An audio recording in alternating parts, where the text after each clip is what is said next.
Debate, the Honourable Member for Beaches East York. Thank you very much, Madam Speaker, and congratulations on your election to assist the Chair.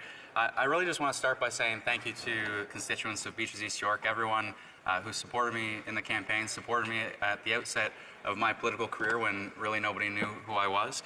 And it's a humbling experience, you know, being a candidate in politics where you have hundreds of people come together all acting on your behalf, on the party's behalf, and helping you as an individual come to this place. So a sincere thank you to the hundreds of people who have contributed in this past election, but also over the years, and of course to my family and especially to my wife, Amy.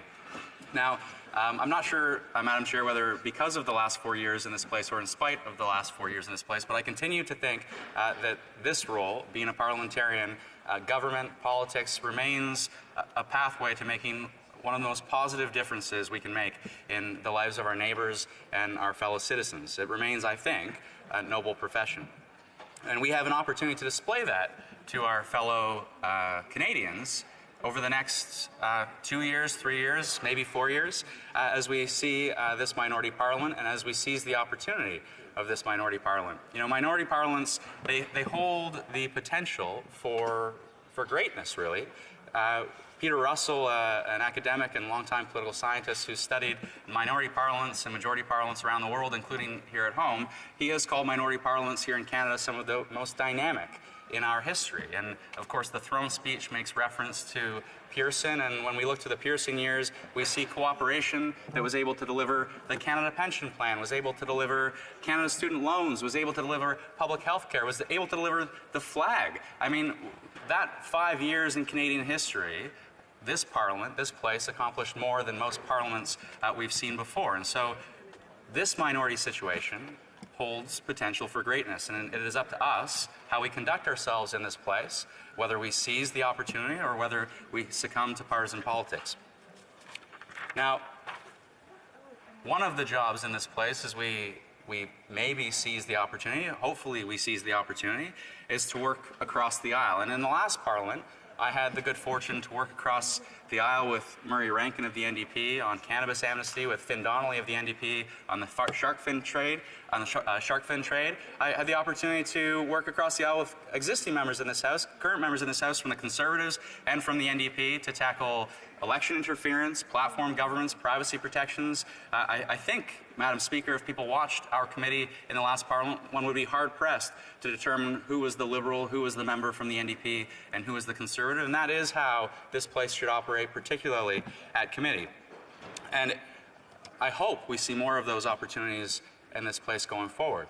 I also worked really hard in the last Parliament to carve out a space. It's not always the easiest thing to do in this business, but to carve out some space for principled independence. And if I heard anything from my constituents in this last election, is they want me and they want people in this place to work together as much as possible to accomplish big ideas for our country, but they also want us to be less partisan and to carve out more of that principled independence and to carry that with us. I want to echo the throne speech, the message that Canadians sent us here with a clear message to work together, and I hope we all take that very seriously going forward. Now, Canadians were also clear about the need to tackle climate change in a much more serious way. I had the good fortune in early June to introduce a bill to require the government to reduce emissions to net zero by 2050. And I was incredibly happy to see that as a core commitment in our platform, and I was incredibly happy to see that as a core and early commitment in the throne speech. Our principal goal in this place, in this Parliament, is to set Canada on a credible path to net zero while we ensure a just transition for affected workers and affected regions. That is our principal challenge in the coming years. And we've come a long way over the last 4 years. In early 2016, Environment Canada told us that projected 2030 emissions were 815 megatons. After 4 years of policymaking, that includes methane rules to reduce methane emissions by 40%. It includes phasing out coal-fired electricity. It includes the price on pollution, of course. It included massive investments in public transit, clean tech, energy efficiency. It included the Clean Fuel Standard, which, as an aside, all of us in this place need to keep an eye on because it's in the process of being watered down. But that 815 megatons, after 4 years of policymaking, is now 500 in '92, a 25% reduction. For the first time in my lifetime, we had a federal government that took climate change seriously and actually acted, not just set targets and then blew past them, and that was the fault of conservatives and liberals. I agree. But this government, for the first time, set targets and actually took action to meaningfully reduce emissions. Now our task is to build on that progress. And in the platform, we promised a number of important initiatives, expanding electric vehicle charging infrastructure, of course, planting 2 billion trees. We promised to incentivize clean tech businesses in a serious way. And of course, there will be continued investments in public transit and more. But none of those measures add up to where we need to be. And so we are going to require more action, more serious action to meet our international, our intergenerational, and fundamentally our moral obligations in tackling climate change and doing our part. Doing our part, what does that mean? So we have a 2030 target right now that is 512 megatons, and that will be a challenge. But if we take science seriously, the IPCC tells us that the world has to reduce emissions to 45% below 2010 levels by 2030. How many in this place have that number in their head? What does that number mean? It's 380. So our current target is 512. If we were to do, I think, the minimum that we ought to be doing would be doing our best to reach 380 megatons, 45% below 2010 levels by 2030. And it is not an easy task. But if we are not sufficiently ambitious in our goals, we will not be forceful enough in our actions. Now, on the matter of cooperation and climate change, I fundamentally believe in the platform we put forward, strong action, but I also saw a promise from the NDP on independent Climate Accountability Office, and that's really important. A conservative creation, the Parliamentary Budget Office, holds the government to account on our behalf as parliamentarians, helps us hold the government to account when finance tables a budget. When we turn those long-term goals into 5-year carbon budgets to make sure we have short-term practical climate action, so too we need an independent mechanism to hold the government to account on their carbon budget process. So whether that is housed in the PBO, whether that is housed in the Environmental Commissioner, or whether we adopt a different and independent framework, that promise of independent climate accountability is an important one, and there's an opportunity to work across the aisle. When we look at the promise in our platform on a Just Transition Act, now we can say the Bloc Québécois came back and they represent a good portion of Quebec, but if I'm more honest about regional differences and I see Alberta and Saskatchewan, I know, as a member from Toronto, that the Conservative Party best represents in this place Alberta and Saskatchewan. So if I think about cooperation and working across the aisle, as we develop that Just Transition Act, we absolutely must be learning from, listening to, and heeding the advice of our Conservative colleagues. Now, the throne speech also talked about strengthening the middle class. Obviously, those of us in this place and those of us across the country have heard the Prime Minister and this government mention the middle class once or twice over the years. And increasing the basic personal amount is an important step. It will affect many Canadians. These are big numbers. 20 million Canadians will have their taxes reduced. Hundreds of thousands of Canadians will be brought off the tax roll. And when we increase the basic personal amount from just over $12,000 to $15,000, it will mean that people that really ought not to be paying any taxes at all won't be paying taxes. It will cost $6 billion. And there is a challenge here. It isn't paid for, Madam Speaker. It is deficit financed. And so if I'm being somewhat critical, it is obviously to be implemented and it is our platform promise, but if I'm to be somewhat critical and fair, budgets continue to be sustainable, and I'll believe that as long as the PBO tells me that. But value for money is a different proposition altogether. And we do need to make sure that there is fairness in spending as between generations. And so I do worry, whether a broad-based tax cut or even the increase to OAS, I do worry from a fiscal sustainability standpoint when they are deficit financed. They should be properly paid for. Now, another area of both optimism because of the success and progress over the last 4 years, but also a point of some criticism when we talk about those working hard to join the middle class or low-income Canadians, those struggling with poverty.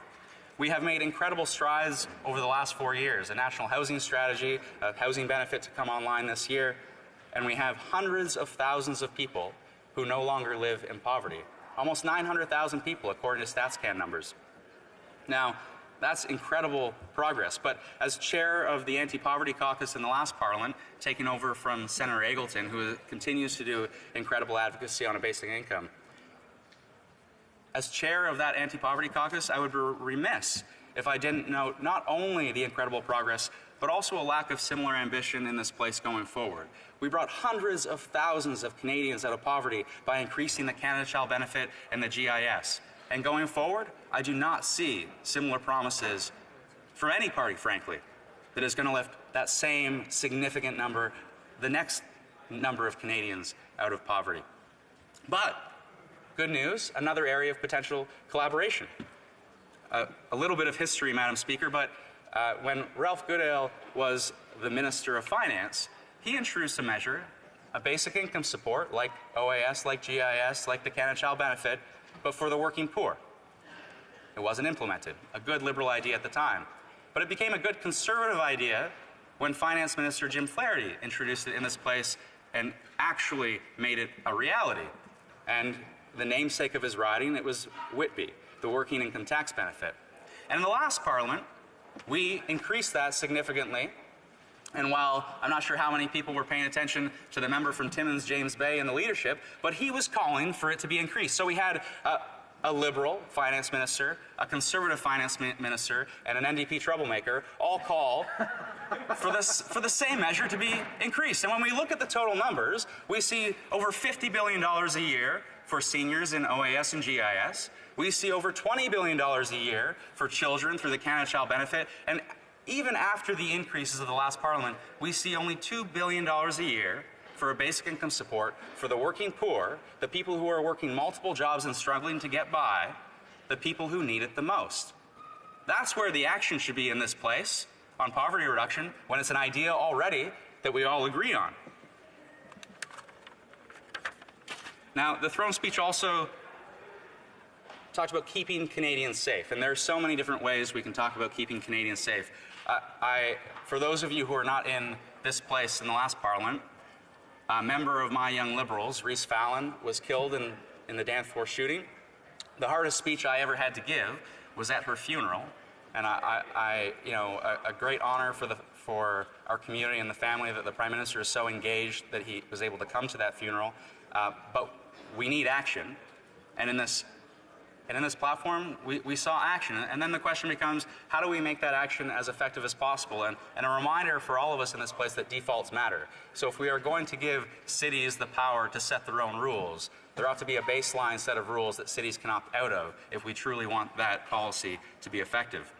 Now, keeping Canadians safe, I'm happy to say that working across the aisle in the last Parliament on privacy issues, we saw a great deal of that work and those promises from our committee, those recommendations from our committee, become promises in our platform, and we are going to keep Canadians safe online. As my 3-year-old grows up, he will live his entire life online, and we need rules to reflect his reality.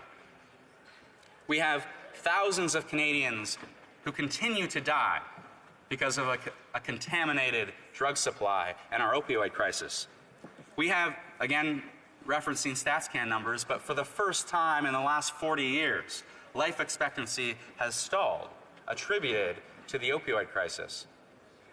We've had thousands of people die, and if it were not from substance use, I guarantee that there would be a more committed governmental response from provinces.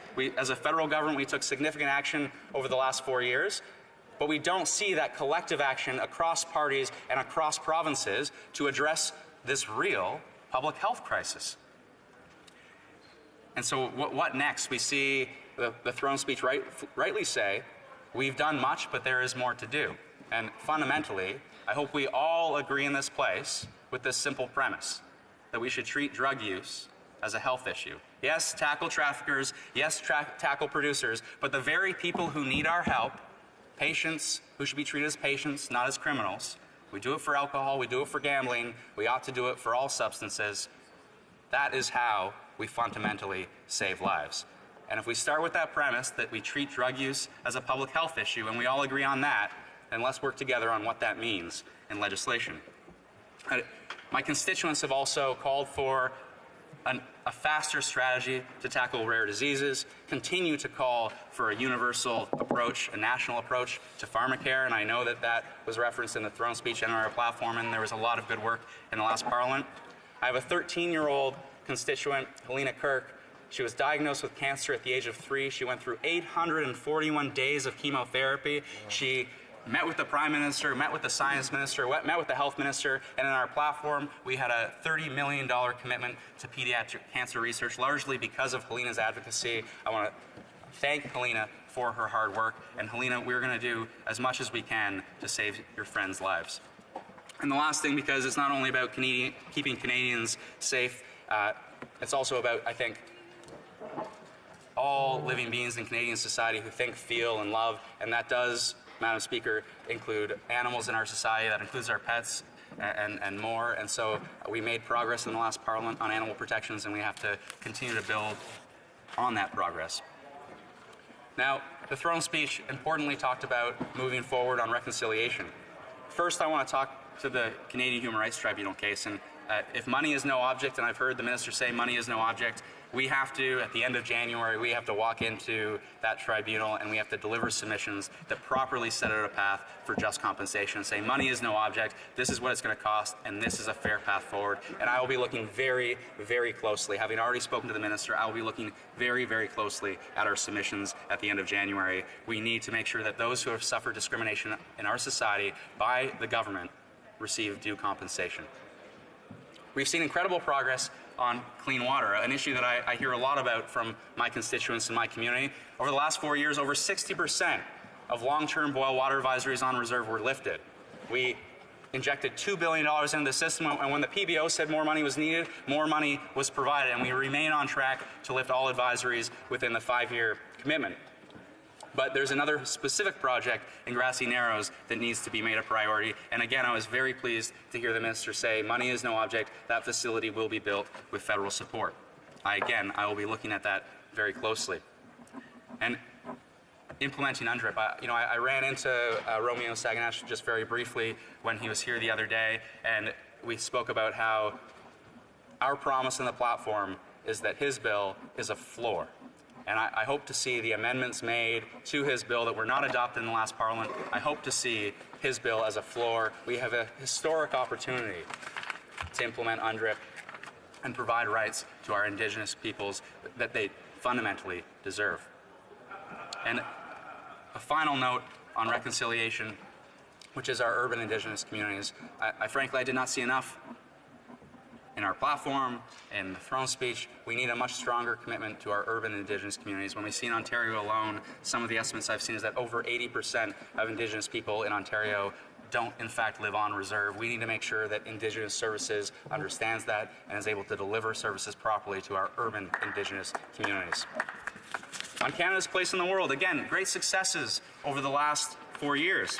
We saw greater fairness in our immigration and refugee system. Our refugee numbers, just to be clear, we brought in more refugees last year than any other country in the world. We are doing our part, and we are doing the right thing.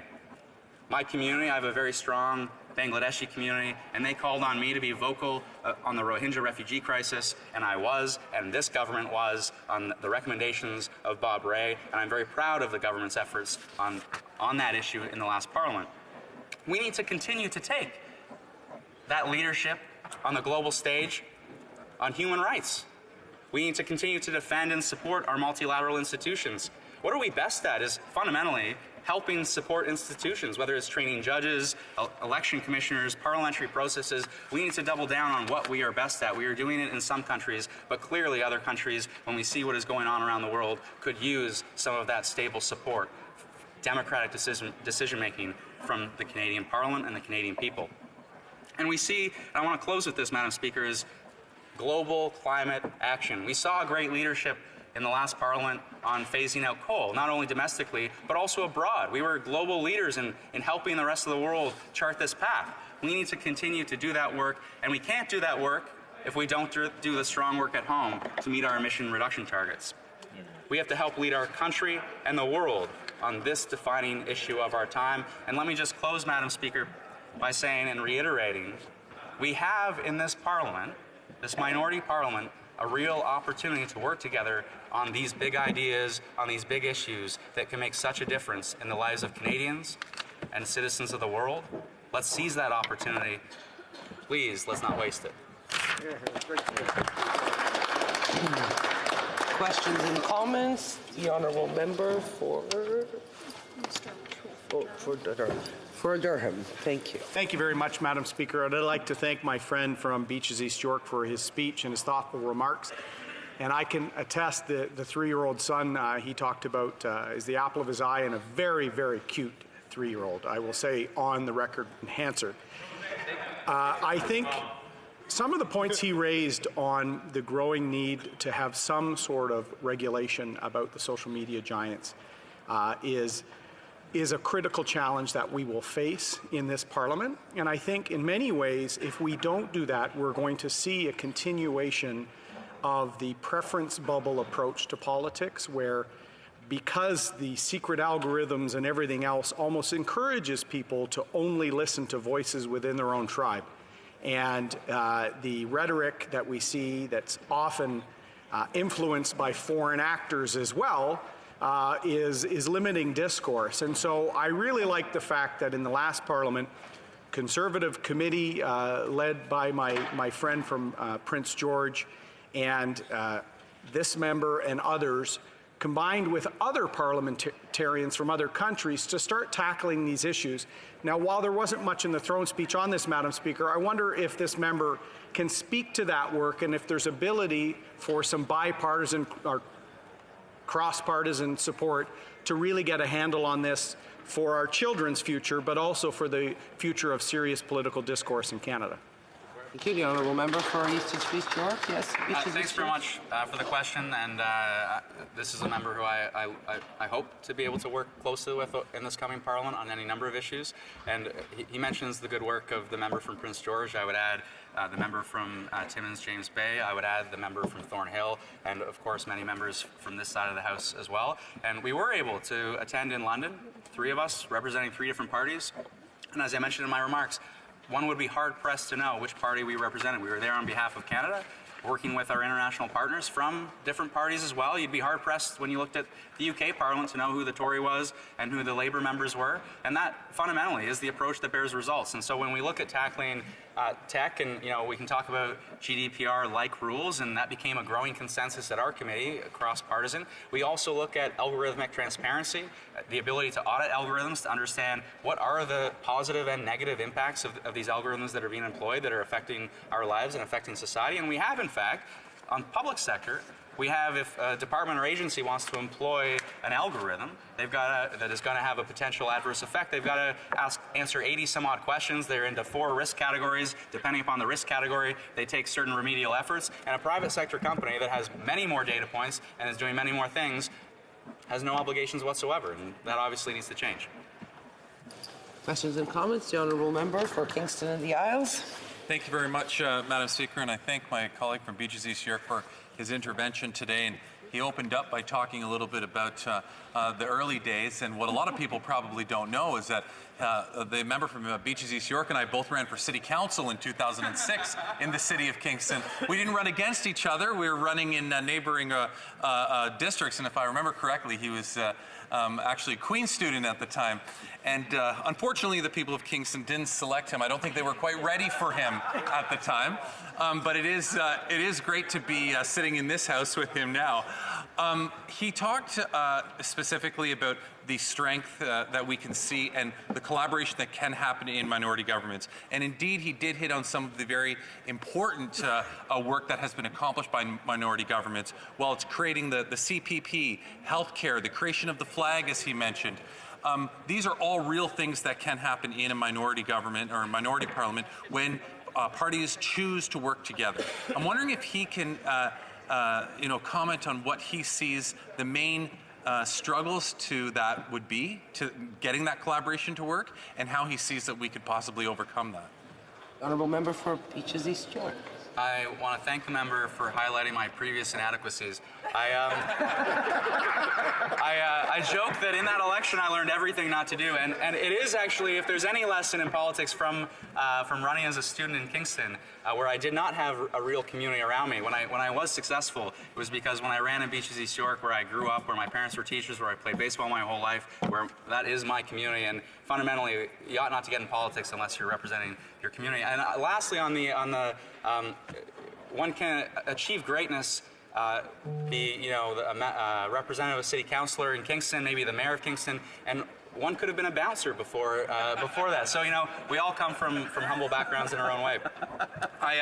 On the question of cooperation, fundamentally, rules can help change things, but it depends on culture, and that culture depends upon the way we conduct ourselves in this place and outside of this place. And I think there are great opportunities. Challenges are, of course, we want to win an election. Everyone wants to win an election, and the election is always forever on the horizon in a minority parliament. That is the fundamental challenge, is how we set aside that partisanship, knowing that the election is on the horizon. And fundamentally, it comes down to us, how we conduct ourselves, and we need to take an approach that says, let's put cooperation first, and let's put Canadians first.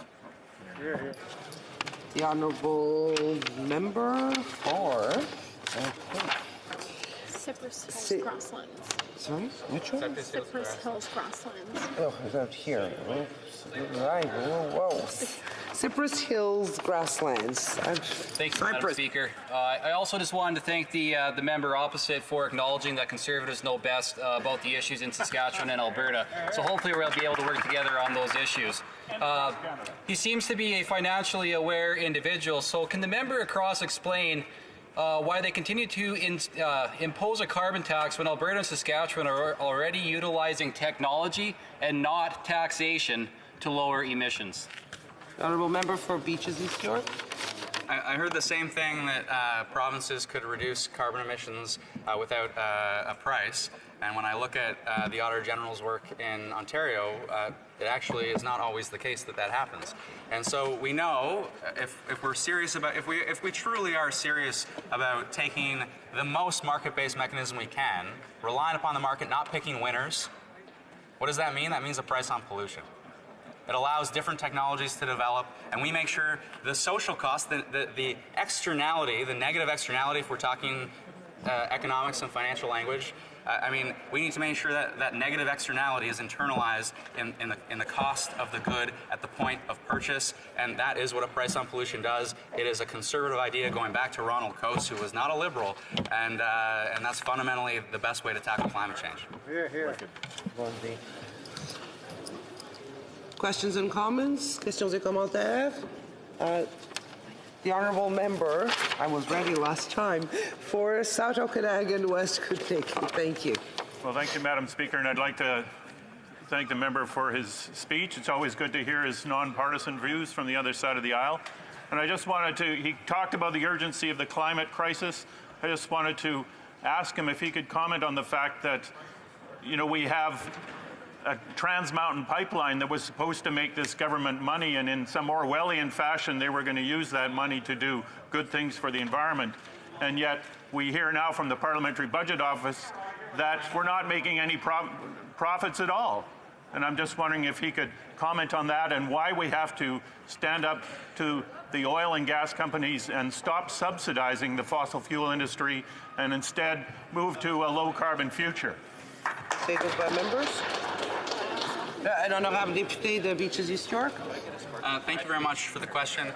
Of course, I agree that we ought to subsidize the things that we want, which is more and cleaner technologies, and not subsidize things we don't want, which is technologies that hurt the environment. But I want to be clear, when the oil and gas sector or other industries can move the needle in reducing emissions, and there are opportunities potentially to offer incentives for them to reduce emissions if they otherwise wouldn't. And really what we should be looking at is the dollar cost per emission reductions and where the efficiencies might be. On the Trans Mountain pipeline specifically, I always understood that the bulk of the profits, to the extent we see them, are when the project's completed, because that is when the capacity is going to be able to increase, and we're going to see more revenue generated in our economy and more tax revenue, certainly.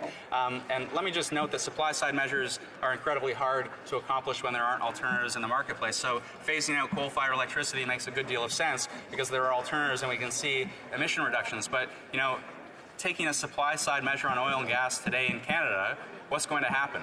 We're going to see the same global demand. Global supply is more than sufficient to meet that global demand, and we will have frittered away industry in Canada and made not a difference at all to tackle the overall picture of global climate change. And so we have to be very careful about supply-side measures and blocking projects in Canada without considering the impacts around the world. Great answer.